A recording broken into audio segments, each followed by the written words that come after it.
Werner, Heitor Werner, que apresentou a palestra anterior, é do nosso grupo de pesquisa. Fomos 8 projetos selecionados em 2022 no Brasil, não só sobre descomissionamento, mas na área naval em geral. E realmente o nosso projeto foi aprovado 3 dias depois que o navio bateu na ponte. E que foi dito, né, a gente foi para a ponte Rio-Niterói oferecendo o nosso serviço, né, de inspeção, e foi dito o seguinte, que a sorte que o navio bateu de lado, se ele batesse de frente, a ponte ia cair. Tá?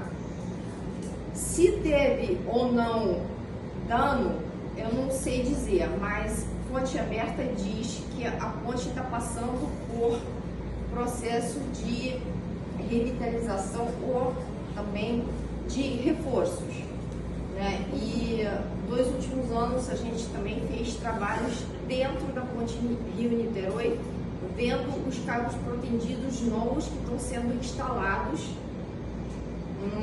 Não sei se isso é por causa da batida ou por causa já de 50 anos de construção da ponte.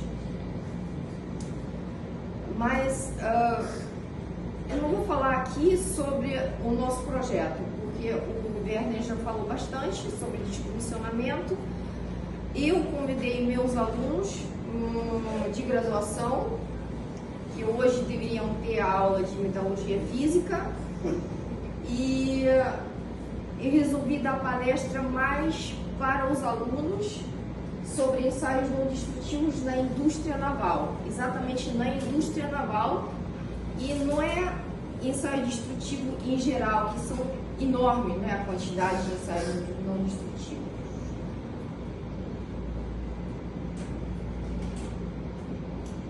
O exemplo clássico que eu sempre mostro tanto para aulas de soldagem como metalurgia física e às vezes tratamento técnico, que os primeiros navios soldados, dizem a literatura, que foram produzidos na Segunda Guerra Mundial por Estados Unidos e Canadá, foram 5 mil navios, e todos, praticamente 5 mil navios, foram quebrados, ou seja, fraturados. Não foram largados, foram rebocados e reparados por, não é por solda, por rebite, e serviram até o final da Guerra Mundial. Mas, na verdade, quem produziu o navio soldado foram os alemães, depois da Primeira Guerra Mundial, após o Acordo de Versalhes, que proibiu, né, a quantidade, peso, excesso de peso colocado no navio em forma de arma. Então eles produziram navio soldado para reduzir o peso e colocar mais armamento em cima do navio. Então foram os primeiros alemães que fizeram navio soldado, e não é Estados Unidos e Canadá na Segunda Guerra Mundial. Hoje em dia, né, produtos, né, os navios, plataformas são muito grandes, robustos, e precisam de ser inspecionados, tanto durante a construção como durante o funcionamento, exatamente para segurança, confiabilidade, redução de custo e manutenção. Tudo isso, os ensaios não destrutivos conseguem produzir. Ou seja, ensaio destrutivo é aquele ensaio que você aplica para saber se a peça está dentro da conformidade, não tem defeito, não tem trinca, consegue ainda levar uma vida útil longa e não estragar a peça, diferente dos ensaios destrutivos, né, que destrói a peça para ver se tem algum defeito. E aqui são alguns exemplos, e os ensaios não destrutivos, eles podem ter, são divididos em superficiais e volumétricos. Superficiais, aquele ensaio visual, partícula magnética e partículas líquido penetrante. Volumétricas, ensaio ultrassom e ensaio radiográfico. E aqui são alguns exemplos de ensaio visual, partículas magnéticas, líquido penetrante e radiografia ultrassom. Um dos principais e mais usuais, mais baratos, é ensaio visual. Ele é aplicado 100% durante construção de navio e qualquer peça de grande porte, de pequeno porte, ou seja, ele garante que a peça não possui nenhuma descontinuidade olhando, né, com olho nu, né, e o técnico ele tem que ter grande experiência. Normalmente ele pode usar um gabarito, pode usar uma lupa e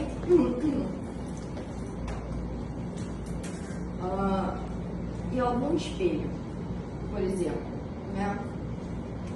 Mas é grande importância ter experiência de enxergar esses defeitos na superfície. Hoje em dia, existem outros equipamentos mais sofisticados, como boroscópios, que são dispositivos óticos que permitem inspeção dentro, por exemplo, da tubulação ou da caldeira, ou seja, onde o ser humano não consegue entrar, ou então fibroscópios, são equipamentos óticos flexíveis. E o que é mais importante também, eles conseguem operar em altas temperaturas, tá? Pode chegar até 1400 graus, eles conseguem operar, principalmente em caldeiras e tubulações onde tem ângulos, ou seja, como ele é flexível, ele consegue com câmera chegar aos cantos mais diversos, né, mais difíceis de ser observados. Tudo isso, todos esses ensaios são normalizados, né? Tem norma americana e tem norma brasileira, né? Que normalmente é a tradução de uma norma americana. E aqui são alguns exemplos de ensaio visual. Esse primeiro aqui é o show da Shakira. Era organizado no ano passado e por acaso o segurança passou e viu essa trinca que está marcada em vermelho e o show foi cancelado exatamente por causa da segurança. Imagina o palco fraturar e quantas, né, pessoas iam sofrer por queda desse palco. Outras duas figuras, a primeira em cima é o telhado do meu vizinho, né? Claramente dá para ver que a solda foi muito mal feita, com vários respingos, solda irregular e com várias falhas. O vizinho me perguntou: professora, você é professora de soldagem, então você pode avaliar se o vento bater esse telhado sobrevive? Eu falei: vamos ver. Eu não posso te garantir porque eu não apliquei nenhum ensaio não destrutivo nesse telhado. Mas quando eu toquei, aquele telhado foi balançando, né? Imagina aí o meu peso é 50 quilos. Um vento mais forte batendo naquela estrutura, não sei se vai aguentar. E a parte de baixo é o corpo de prova de um aluno meu de mestrado que fez de propósito uma solda irregular, exatamente para mostrar os defeitos que podem ser introduzidos por soldagem, porque a solda depende muito do soldador que executa a solda, né? Em primeiro lugar, ele tem que ser muito experiente.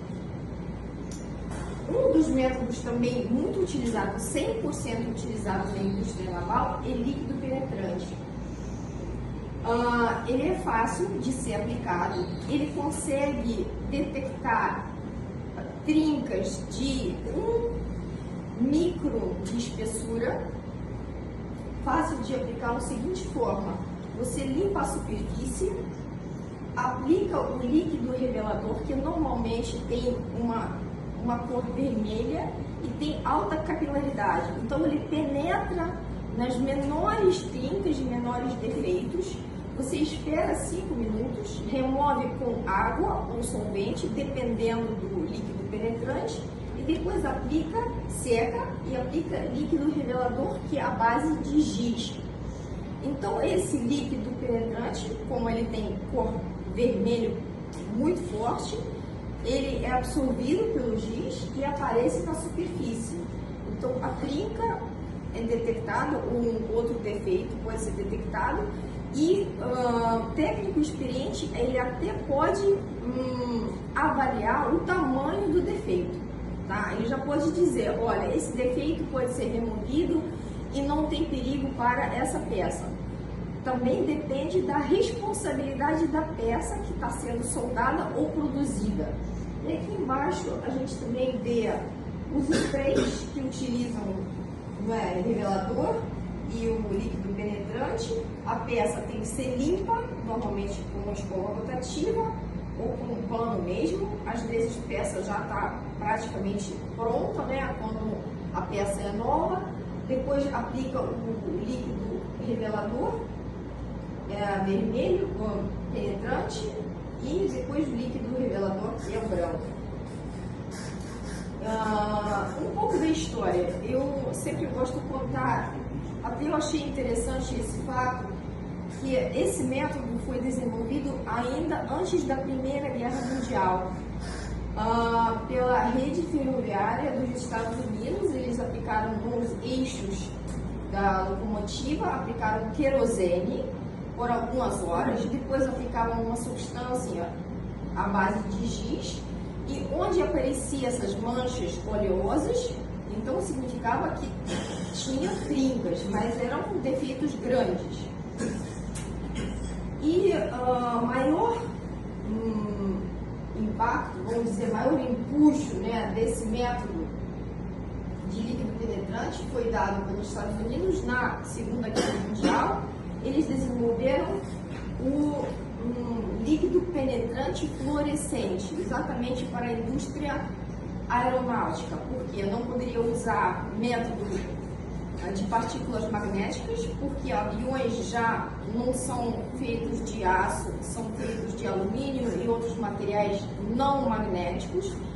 Então foi desenvolvido, e nessa figura embaixo dá para ver claramente que foi aplicado o líquido fluorescente, que sob luz ultravioleta você consegue enxergar os defeitos com mais precisão do que o método comum que a gente usa na indústria naval, né?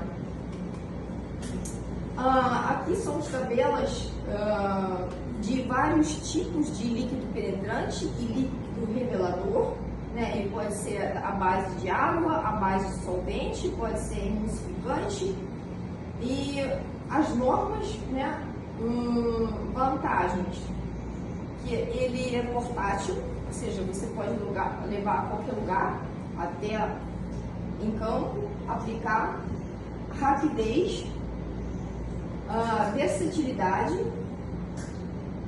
ou seja, ele pode ser usado praticamente para identificar qualquer defeito, mas por outro lado sempre tem limitações, né? Você tem vantagens, mas tem sempre desvantagens.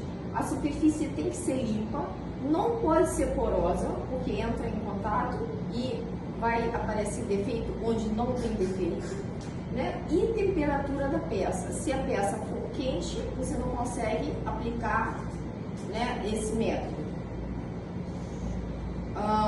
Esse slide eu deixei com bastante informação exatamente para os alunos, que eu até perguntei para os meus filhos, eles disseram que gostam de ter o slide com bastante informação, porque depois eles conseguem rever e lembrar o que o professor falou, tá?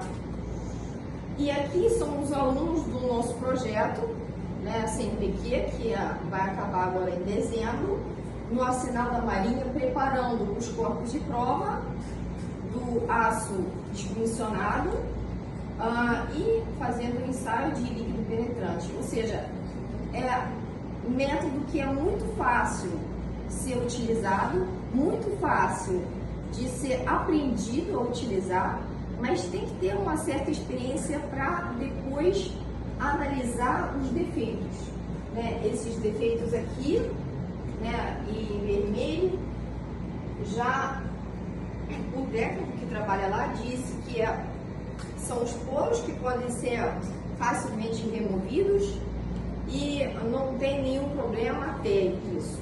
Isso foi na minha amostra de mestrado, ele disse que eu podia usar. Então podia usar. E mais um método também, que se dos primeiros 100% usado na indústria naval, é obrigatoriamente usar líquido penetrante e ensaio visual, esse usado dependendo do estaleiro, dependendo do que está sendo produzido. Por exemplo, no EISA, esse método era usado 70%, né?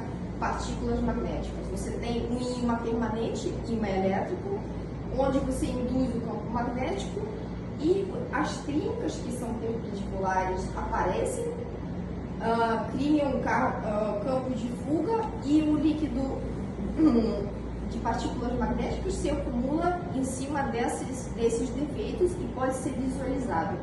Esses defeitos podem ser superficiais e subsuperficiais.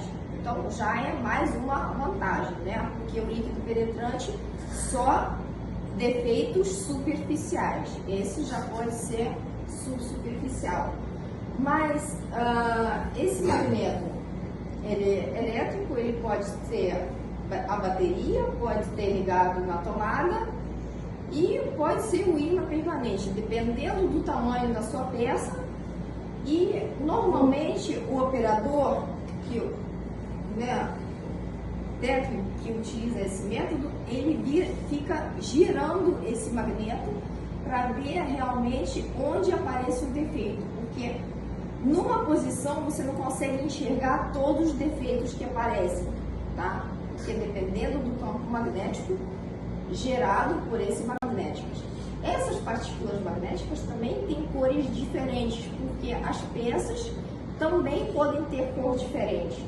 Então, para você distinguir onde tem defeito, você tem que ter partículas magnéticas de cores diferentes. Pode ser líquido, pode ser seco, pode ser spray, ou seja, tem várias maneiras de aplicar, dependendo do tamanho da peça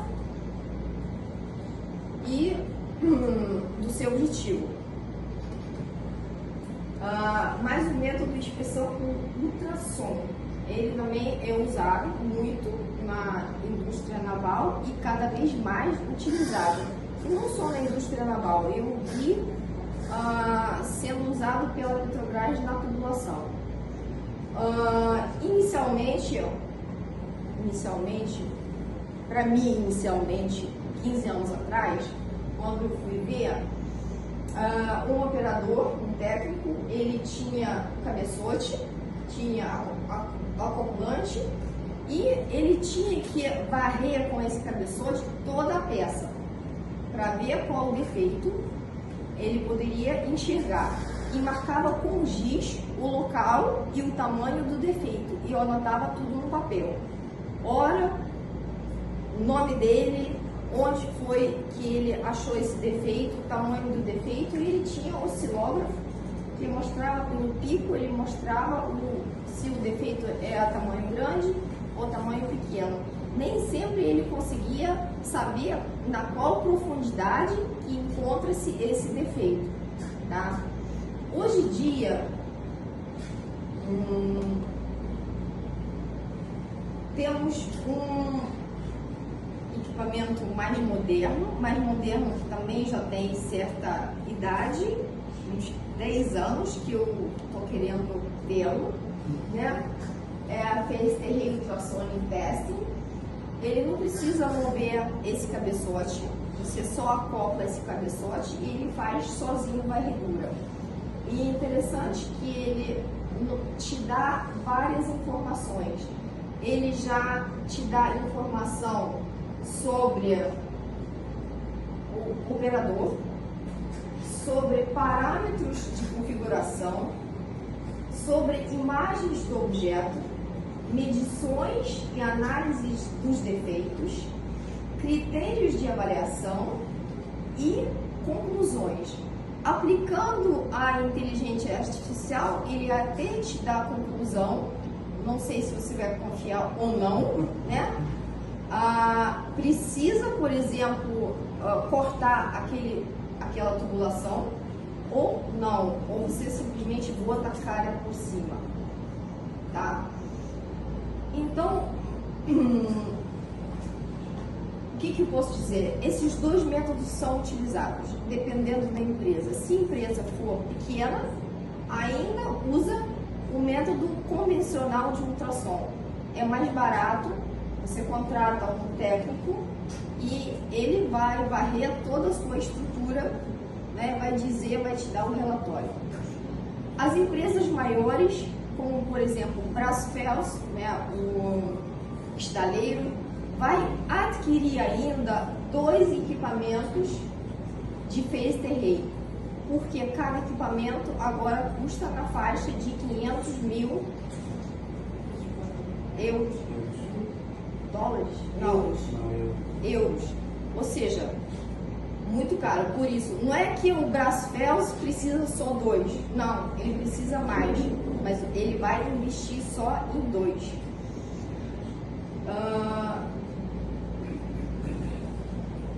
Técnico que utiliza o ultrassom convencional tem que ter muita experiência, tá? Técnico que utiliza phased array não precisa ter tanta experiência, porque ele precisa saber utilizar equipamento e passa pela rede ao mesmo tempo para o cliente já todo o resultado, e o engenheiro analisa, né, o resultado e sabe dizer onde precisa tirar defeito ou o defeito pode existir naquela peça. Ou seja, tem um registro digital de toda a varredura de toda a peça. Mais o método radiografia ou gamografia. Já é utilizado muito menos quando o ultrassom não consegue identificar ou identifica, mas ainda com menos precisão. Eles contratam normalmente a empresa menor, né? Por exemplo, Brasfels já possui, não, Brasfels não possui, o ICN possui. Eles chamam de radiografia, mas na verdade gamografia. Qual a diferença? O raio-x é um tubo de raio-x, você consegue ligar e desligar, você pode ter anodos diferentes, você pode ter a radiação mais dura que atravessa a peça e onde tem defeito ele tem menor densidade, então aparece na cor mais escura. O cordão de solda ele mais denso, aparece na cor clara. Um dos problemas, não é o único dos problemas do raio-x, ele não consegue dizer na qual profundidade há defeito. Então, nesse caso, existe tomografia de raio-x, né? Você tira camada por camada e consegue identificar a profundidade do defeito. Mas nem todos os defeitos conseguem ser identificados por causa da posição. Por isso, o raio-x também tem que ser tirado de vários ângulos. Tá? E aqui são alguns exemplos de falta na raiz, escória e porosidade, né? Para cada um tem o filme ou a tela digital, que é mais usado. Filme de raio-x até agora muito utilizado, por ser mais barato, né? Nem todas as empresas conseguem investir em tela digital. E existe também outro método, é a raios gama, que são fontes ionizantes permanentes, cobalto 60, o irídio 193, dependendo da espessura da peça. Por exemplo, cobalto 60 é mais utilizado porque para atravessar uma chapa de 60 milímetros, realmente usa-se radiação gama. Para peças com menos espessura, você utiliza irídio ou raio-x. E dois métodos têm suas vantagens e desvantagens. Gamografia tem uma grande vantagem, que ela tem imagem circunferencial, ou seja, por exemplo, você precisa analisar tubo por dentro. Você coloca fonte de radiação por dentro e consegue tirar a imagem de todos os defeitos. O raio-x analisa peças, né, chapas mais finas e tem em forma de cone, né? E você, como eu falei, você tem que movimentar a fonte em várias direções para pegar defeitos diferentes. E nem todos os defeitos conseguem ser identificados nem por um método nem por outro. Muitos me perguntam qual método de todos é melhor. Eu normalmente respondo aquele método que você tem, tá? Sempre é melhor, tá? Melhor do que nada. Desvantagem, é prejudicial à saúde. Na minha família, o meu tio trabalhou com raio-x. Ele disse que a melhor, né, a solução para não ter perigo para ter defesa, né, o tempo e a distância. Quanto menor o tempo de exposição e maior distância da fonte, menos perigoso para você essa radiação. Quando esses ensaios feitos, por exemplo, no estaleiro, normalmente são feitos à noite, quando todos funcionários, né, são dispensados e só atuam os técnicos que realizam o ensaio.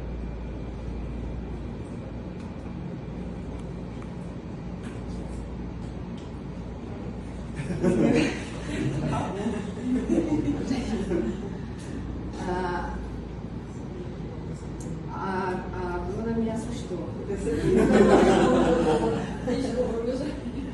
Então eu queria agradecer em primeiro lugar a UERJ, né, o CNPq pelo apoio, né, o nosso grupo de pesquisa que se formou graças a esse projeto. Na Bateu na Ponte, a gente ganhou um projeto e daí a Arsenal da Marinha se interessou. E também gostaria de agradecer a Estaleiro EISA, onde eu comecei todos os meus estudos iniciais com alunos da UFRJ.